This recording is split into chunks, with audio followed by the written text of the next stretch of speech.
অনেক দিন আগের কথা। সূর্যদিঘল রাজ্যের রাজা ছিল সূর্যপ্রতাপ। রাজা ছিল ভীষণ প্রজাদরদী, কিন্তু রাজার ঘরে কোনো সন্তান ছিল না। তাই রাজা আর রানী দুজনেই বেশ দুঃখী ছিলেন। প্রাসাদে কেউ আসছে না কেন? মনে হচ্ছে যেন এটা একটা পোড়া বাড়ি, যার কোনো প্রাণ নেই। কি করে আসবে মহারাজ? আমাদের কোল যে ফাঁকা, সন্তান নেই বলে কত গঞ্জনা শুনতে হয়। কার এত সাহস আমার রানীকে কষ্ট দেয়? নাম বলো, আজই তার গর্দান দেব। কয়জনের গর্দান নিয়ে কয়জনকেই বা চুপ করিয়ে রাখতে পারবেন মহারাজ? ওরা হয়তো ভয়ে সামনে কিছুই বলবে না, কিন্তু আড়ালে আড়ালে ঠিকই মুখ লুকিয়ে হাসবে। প্রজারা মনে করে আপনার মুখ দেখলে তাদের দিন অশুভ হবে। তাই ভোর থাকতে থাকতেই মালি, ঝাড়ুদার, দাসী তাদের সব কাজ সেরে নিজের ঘরে ফিরে যায়। অনেকে তো কাজও ছেড়ে দিয়েছে। এসব কথা তুমি আমাকে আগে বলনি কেন? আপনি কষ্ট পাবেন মহারাজ। আপনাকে কষ্ট পেতে দেখলে আমারও যে কষ্ট হয়। তাছাড়া সন্তান না হওয়ার দোষ তো আপনার একার নয়, আমিও সমান দোষে দোষী। ভেতরে চলুন মহারাজ, আপনার আহারের আয়োজন করেছি। তুমি যাও, আমার কিছুই ভালো লাগছে না। এসব বললে শুনবো না মহারাজ। সময় মতো আহার না করলে আপনি অসুস্থ হয়ে যাবেন। আমি কিছুতে এসব দেখতে পারবো না। আচ্ছা বেশ, তুমি যাও, আমি কিছুক্ষণ পরে আসছি। ঠিক আছে, আমি অপেক্ষা করছি মহারাজ, আপনি আসুন।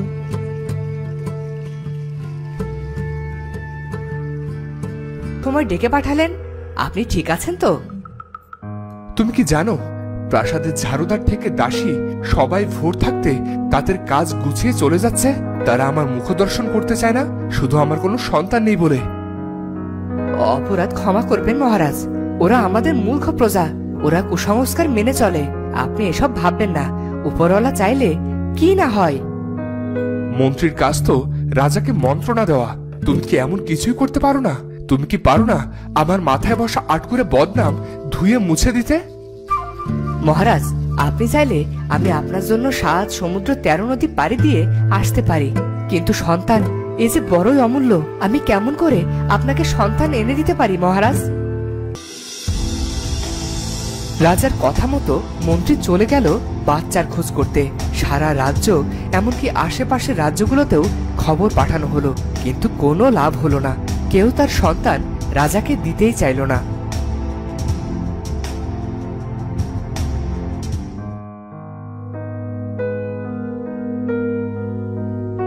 হতাশ হয়ে মন্ত্রী ফিরে এলো। মহারাজ, আমাকে ক্ষমা করবেন। প্রজারা জানালো তারা তাদের সন্তানকে গলা টিপে মেরে ফেলবে, নয়তো কেটে নদীতে ভাসিয়ে দেবে, তবুও দান করবে না। আমি পারলাম না মহারাজ, আমাকে ক্ষমা করুন। সারা রাজ্য, এমনকি আশেপাশে সব দিকে খবর পাঠাও। যে আমাকে বলতে পারবে আমি কবে বাবা হব, তাকে আমি আমার অর্ধেক রাজ্য দান করব।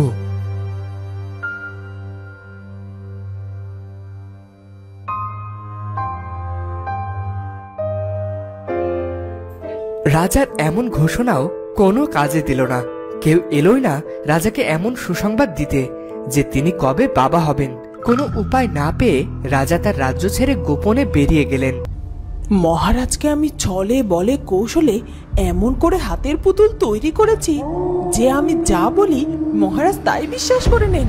বোকা রাজার বিদায় হয়েছে। এই, কে আছিস? সারা প্রাসাদ গোলাপ জল দিয়ে ধুয়ে সুগন্ধি ধূপ জ্বালিয়ে প্রাসাদকে শুদ্ধ কর। এখন থেকে এখানে আমার হুকুম চলবে, মহারানীর রাজত্ব হবে এটা।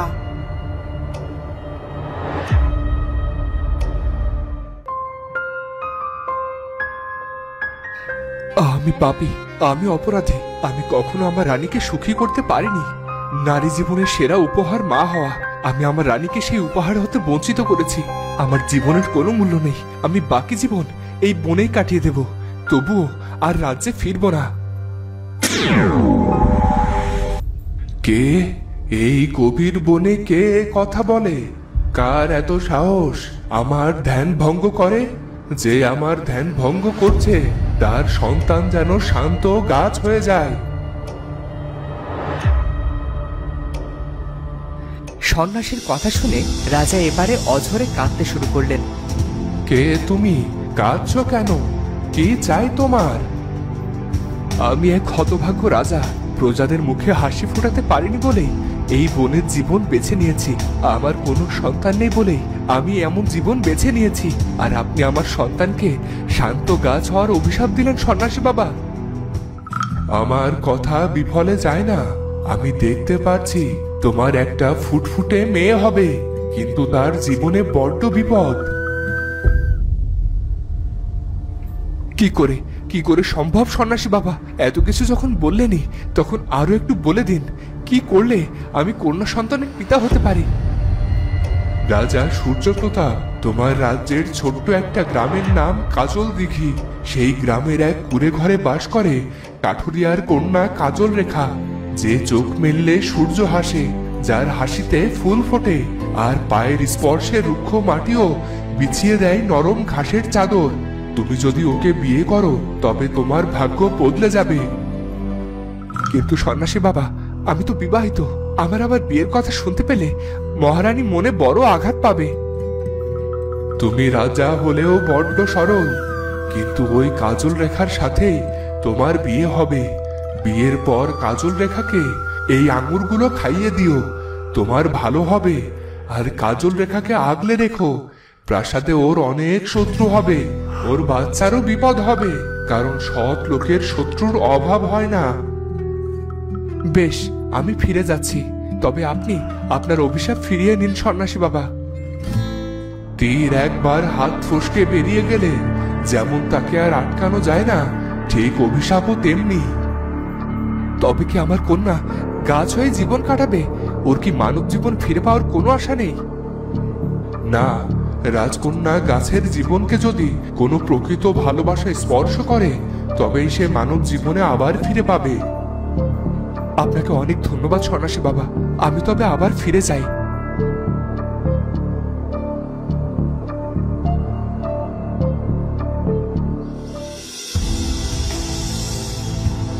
একরাশ ভালো লাগা নিয়ে মহারাজ রাজবাড়িতে ফিরে এলো, কিন্তু প্রাসাদের হঠাৎ সাজ দেখে সে খুব চমকে গেল। এত আয়োজন, এত পরিকল্পনা করে আমি মহারাজকে বনে পাঠালাম, এমন কি ঘটলো যে উনি আবার ফিরে এলেন? আর কি এমন জরুরি কাজ আছে যা এত গোপনে করতে হবে? জানতেই হবে সবটা আমাকে।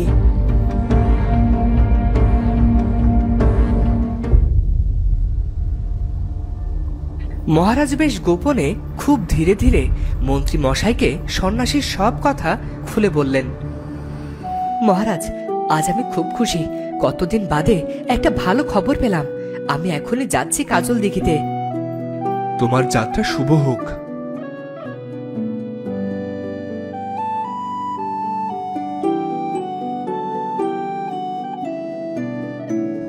কোথায় যাচ্ছেন মন্ত্রী মশাই এত হন্তদন্ত হয়ে? রাজকার্যে।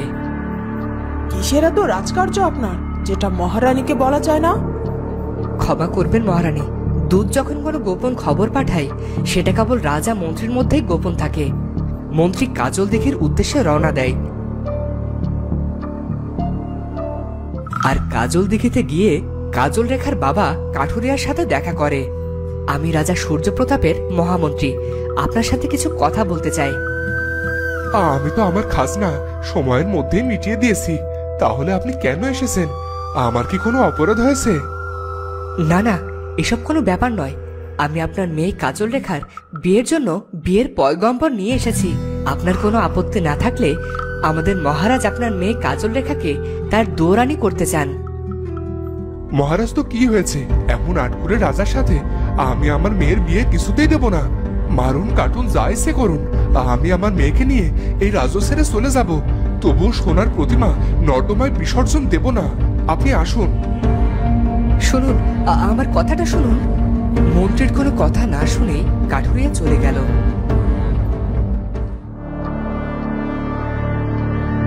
সি সি, এই কথা আমি কোনোভাবে আমার মেয়েকে বলতেও পারবো না। আমার মেয়ের মতো মেয়ে আর 10 গ্রামে নেই। তার ভাগ্যে এমন বিয়ের সম্বন্ধ এলো। না না, আর হেলাফেলা নয়। আজই আমার মেয়ের বিয়ে ঠিক করতে হবে ওই পঞ্চায়েতের ছেলের সাথে। আটকুরে রাজার চেয়ে ওই পাত্র ঢের ভালো।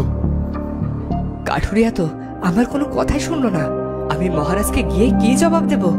যদিও একটু আশার আলো ছিল, এবার দেখছি সেটাও নিতে বসেছে। খালি হাতে আমি কি করে যাব মহারাজের কাছে? সব শুনে মহারাজই বা নিজেকে সামলাবেন কেমন করে? না না, এটা কিছুতেই হতে পারে না। কিন্তু কি করব? একটা উপায় তো বের করতেই হবে। তা যে করে হোক না কেন, হাল ছাড়া যাবে না। তো বন্ধুরা, তাহলে সন্ন্যাসীর অভিশাপের কি হবে?